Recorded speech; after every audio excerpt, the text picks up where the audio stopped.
So today I'm going to talk about my guest research stay at FGV in Rio de Janeiro, Brazil.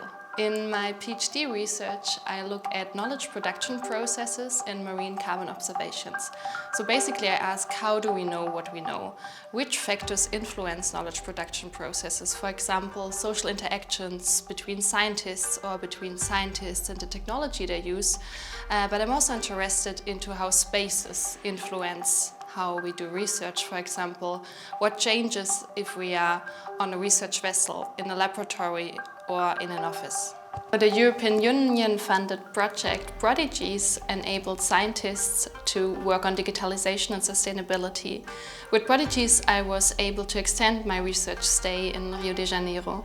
On the one hand, I could work at UAS, which is the Rio de Janeiro State University.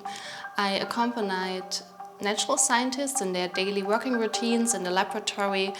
I could assess how they produce everyday knowledge, how they interact in teams, how they interact with technology.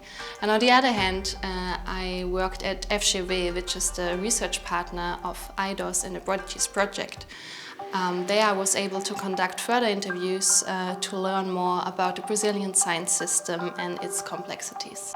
Preliminary findings shed light on the factors that influence knowledge production. For example, bodily language, bodily communication, the way we use words influence how we produce knowledge.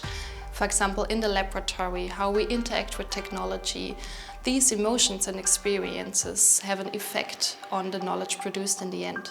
On the other hand, through conducted interviews, I could gain insights into the Brazilian science system, into inequalities of the global science system, which is all still influenced by colonialism till today.